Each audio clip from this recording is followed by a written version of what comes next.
ആ നിങ്ങൾ ഇവിടെ എത്താനായി ഉമ്മ? ആ നമ്മളിവിടെ ഉണ്ട്. നമ്മളിവിടെ ഉണ്ടെന്ന് പറഞ്ഞേ, വിളിച്ചു പറയാം നമ്മളിവിടെ ഇല്ലാന്ന്. ഉമ്മ കഷ്ടപ്പെട്ട് ഇങ്ങോട്ടേക്ക് വന്നല്ലേ ഇപ്പൊ? എന്ന് വെച്ചിട്ട് ഇവിടെ വന്നിട്ട് 3 നേരം ഫുഡ് ഉണ്ടാക്കി കൊടുക്കേണ്ടി വരും. എനിക്കറിയില്ല അങ്ങനെയൊന്നും. ഞാൻ എന്നാ പറഞ്ഞോളാം അമ്മനോട്.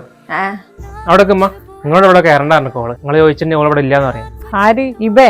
ഓളങ്ങനെ പറഞ്ഞു. നിങ്ങൾ വന്നിട്ടുണ്ടെങ്കിൽ 3 നേരത്തെ ഫുഡ് നിങ്ങൾക്ക് ഉണ്ടായി തരേണ്ടി വരുമല്ലേ, അതുകൊണ്ട് ഓളിവിടെ ഇല്ലാന്ന് പറയാൻ പറഞ്ഞു. ഓളിഞ്ഞോട് അങ്ങനെ ഒന്നും പറയില്ലല്ലോ. ഇതിപ്പോ എന്ത് പറ്റിയൊക്കെ അറിയില്ല, നിങ്ങൾ എന്തായാലും കയറണ്ട. എന്നാ ശരി മോനെ. എന്തായി പോയോ? ആ പോയി. അത് നന്നായി, അല്ലേ ഞാൻ എടുങ്ങാറായി പോയേനെ. ഭയങ്കര സങ്കടപ്പെട്ട അമ്മ പോയത്. ഞാൻ ഇതുവരെ എന്റെ അമ്മ അങ്ങനെ സങ്കടപ്പെടുന്ന കണ്ടില്ല. എന്തേ എന്റെ അമ്മേ? ഇത് നിങ്ങളത് പറഞ്ഞില്ലല്ലോ.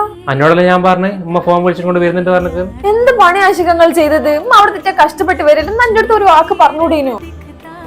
ഓള് എന്റെ അമ്മ വരാന്ന് വിചാരിച്ചിട്ട് അങ്ങനെ പറഞ്ഞത്. നിങ്ങളാ വരുന്നത് അവൾക്ക് അറിയില്ല, അതാ ഞങ്ങളോട് അങ്ങനെ പറഞ്ഞോ. നിങ്ങൾ കയറിക്കോളി. ഓളങ്ങനെ അങ്ങനെ പറയാ? രണ്ടാളെയും ഒരേ മാതിരി കാണണ്ടേ? നമ്മൾ ഓളങ്ങനെ അല്ലല്ലോ വളർത്തിയത്. ഞാൻ എന്നാ കേറുന്നില്ല. ഓളത് മനസ്സിലാക്കിയിട്ട് ഞാൻ വന്നോളാം.